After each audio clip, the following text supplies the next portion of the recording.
नमस्कार दोस्तों, बहुत बहुत स्वागत है आपका हमारे यूट्यूब चैनल AR एकेडमी में।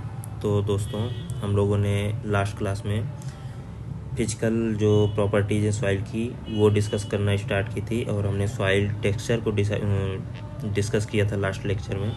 आज हम सॉइल स्ट्रक्चर से शुरुआत करेंगे, तो चलिए शुरू करते हैं। तो सॉइल टेक्सचर हमने पढ़ा था क्या होता है कि जो प्रपोर्शन होता है सैंड सिल्ट क्ले का वो हमारा सॉइल टेक्सचर कहलाता है। लेकिन अगर वहीं हम बात करें तो सॉइल स्ट्रक्चर क्या होता है, अरेंजमेंट होता है। जो भी सैंड सिल्ट और क्ले है, जो भी पार्टिकल्स हैं, प्राइमरी पार्टिकल्स हैं, उनका अरेंजमेंट किस तरह से है किसी सॉइल टाइप में, वो हमारा क्या कहलाता है, सॉइल स्ट्रक्चर। यही यहाँ लिखा हुआ the arrangement and organisation of primary and secondary particles in a soil mass is known as soil structure. तो किस तरह से अरेंजमेंट है, किस तरह से ऑर्गेनाइजेशन है जो भी पार्टिकल्स हैं उनका, वो हमारा क्या कहलाएगा, सॉइल स्ट्रक्चर।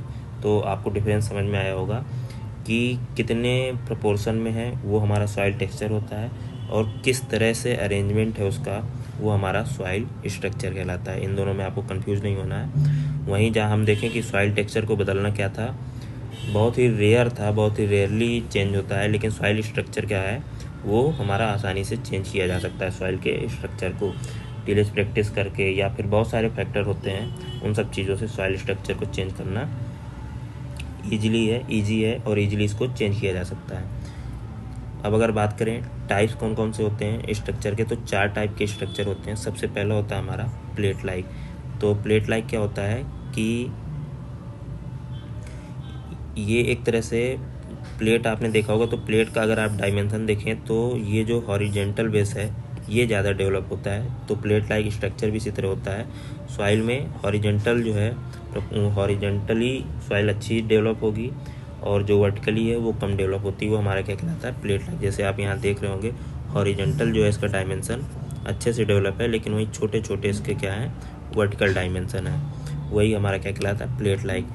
अब अगर बात करें प्लेट लाइक में भी, तो जब ये लेयर्स कई तरह की, जब बहुत सारी लेयर्स जो है मिलके बनाते हैं ये हॉरिजेंटली, और अगर लेयर्स हमारी थिक हैं, मोटी है, तो हमारा क्या कहलाता है, प्लेट लाइक के अंदर भी वो हमारा प्लेट ही कहलाता है।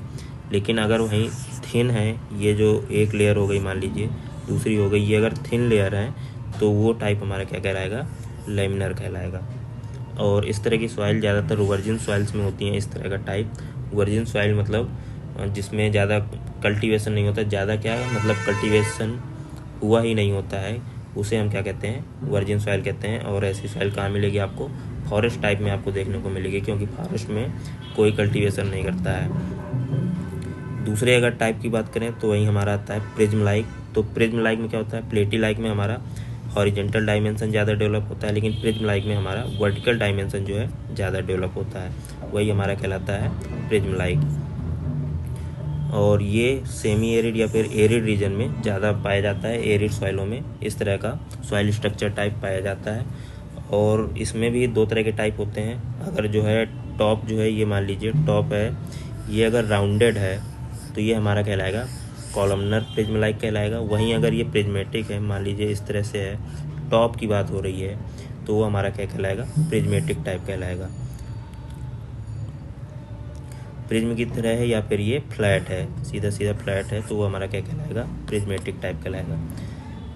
अगला जो टाइप है वो है हमारा ब्लॉक लाइक या ब्लॉक लाइक स्ट्रक्चर जो है। तो इसमें जो है तीनों डायमेंशन जो है लगभग सेम साइज के होते हैं। तीनों डायमेंशन कौन से, लंबाई, चौड़ाई, ऊंचाई, वो लगभग सेम टाइप के होते हैं, वो हमारा क्या कहलाता है, ब्लॉक लाइक स्ट्रक्चर कहलाता है। जैसे इसमें देखिए, ये आपकी ऊंचाई हो गई, चौड़ाई हो गई, लंबाई, तो ये तीनों चीज़ें आपकी लगभग क्या है, सेम डायमेंशन की हैं, तो वो हमारा कहलाता है ब्लॉक लाइक।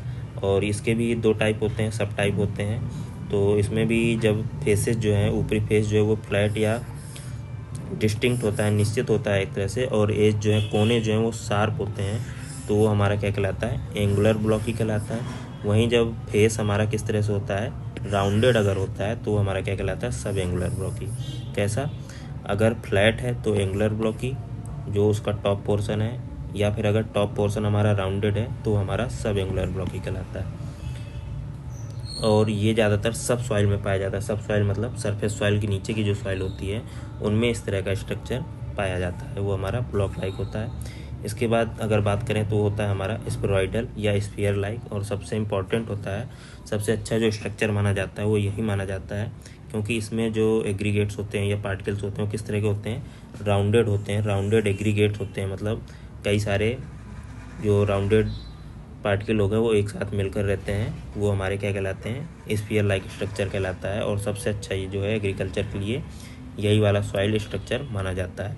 इसमें भी 2 टाइप होते हैं, तो ग्रेन्युलर होता है एक, क्रम्बी होता है। तो जो थोड़ा कम पोरस होता है, जिसमें पोरोसिटी कम होती है, वो हमारा ग्रेनुलर टाइप कहलाता है, और जिसमें पोरोसिटी बहुत ज़्यादा होती है वो हमारा क्रम्बी टाइप कहलाता है। तो सबसे अच्छा सॉइल स्ट्रक्चर कौन सा होता है, स्फेरॉइडल।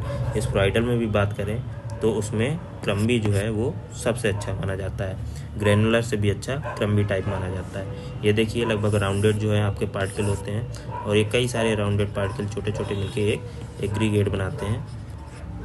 तो जनरली आप देखे होंगे तो क्ले सॉइल इसी तरह की सॉइल होती है। अब अगर बात करें फैक्टर कौन कौन से अफेक्ट करते हैं, जैसे अभी हमने आपको बताया कि सॉइल के स्ट्रक्चर को चेंज किया जा सकता है। आपने देखा होगा कि सॉइल टेक्सचर में फैक्टर नहीं थे, क्योंकि उसे चेंज करना बहुत ही मुश्किल था, लेकिन सॉइल स्ट्रक्चर को आसानी से चेंज किया जा सकता है, इसलिए इसमें फैक्टर हैं। तो कौन कौन से फैक्टर हैं या कौन कौन सी चीज़ें हैं जो सॉइल के स्ट्रक्चर को चेंज कर सकती हैं। तो सबसे पहला तो हमारा है क्लाइमेट। क्लाइमेट किस तरह से करता है, जैसे अभी हमने आपको दिखाया कि एरिड रीजन में किस तरह की सॉइल होती है, वर्जिन रीजन में किस तरह की होती है। तो अगर आप देखेंगे किसी रीजन में प्रेसिपिटेशन कम है, किसी में ज़्यादा है, कहीं का टेम्परेचर कम है, ज़्यादा है, तो टेम्परेचर की वजह से वहाँ का अगर ज़्यादा है तो वो एरिड रीजन हो जाएगी, या फिर प्रेसिपिटेशन ज़्यादा हो रहा है तो फ्लडेड रीजन हो जाएगा। तो ये सारी चीज़ें हमारा किसको, सॉइल के स्ट्रक्चर को चेंज कर सकती हैं।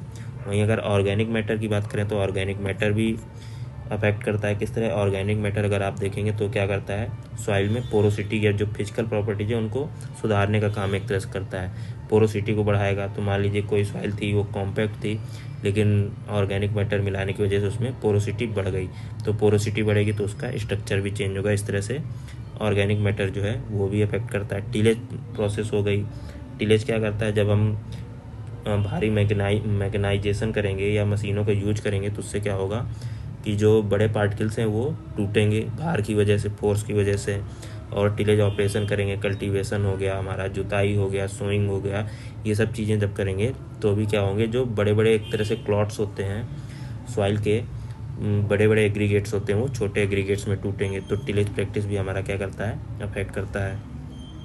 इसके साथ ही प्लांट हो गया, रूट्स हो गया, रेजिड्यूज हो गया।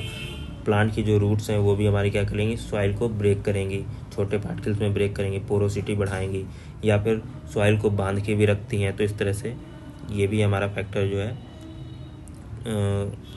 सॉइल के स्ट्रक्चर को चेंज करने में मदद करता है। साथ में एनिमल्स भी हो गया।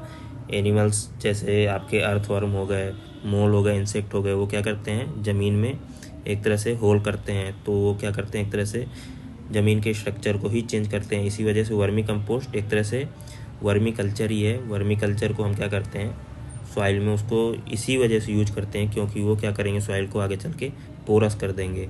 इस वजह से हम वर्मी कंपोस्ट का यूज करते हैं। इसी तरह माइक्रोब्स भी जो है वो क्या करते हैं, सॉइल स्ट्रक्चर को चेंज करते हैं। वो भी सॉइल पार्टिकल्स को टुगेदर रख सकते हैं, एक साथ रख सकते हैं, जोड़ के रख सकते हैं, जैसे माइसीलिया हो गया आपका, या फिर वो भी पोरोसिटी बढ़ा सकते हैं। तो सॉइल स्ट्रक्चर चेंज करने में माइक्रोब्स भी हो गए। साथ में केमिकल्स का यूज करते हैं, वो भी अफेक्ट करते हैं, क्योंकि वो हो सकता है केमिकल्स की क्या प्रॉपर्टी हो, उसमें सॉइल बाइंडिंग प्रॉपर्टीज हो सकती हैं कि वो सॉइल के पार्टिकल्स को बांध के रखे, या फिर सॉइल ब्रेकिंग प्रॉपर्टीज होती हैं, हो सकती हैं उस केमिकल की, किसी केमिकल की, तो वो सॉइल के जो पार्टिकल्स हैं उनको तोड़ भी सकती हैं। साथ में वेटिंग एंड ड्राइंग, लगातार वेटिंग और ड्राइंग से क्या होगा कि कोई चीज़ जब सूखेगी फिर गीली होगी, सूखेगी गीलेगी, तो वो फिर बाद में क्या होगा कि जो बड़े पार्टिकल्स हैं वो बाद में छोटे पार्टिकल्स में डिवाइड हो जाएंगे। तो वेटिंग है और ड्राइंग भी हमारा क्या करता है, सॉइल के स्ट्रक्चर को चेंज करता है। तो दोस्तों ये हमारी दूसरी फिजिकल प्रॉपर्टीज़ थी आज सॉइल स्ट्रक्चर के बारे में। जल्द मिलेंगे आपको तीसरे लेक्चर में या तीसरी फिजिकल प्रॉपर्टीज़ में। तब तक के लिए अपना ख्याल रखिएगा, अच्छे से पढ़ाई कीजिएगा। बहुत बहुत धन्यवाद।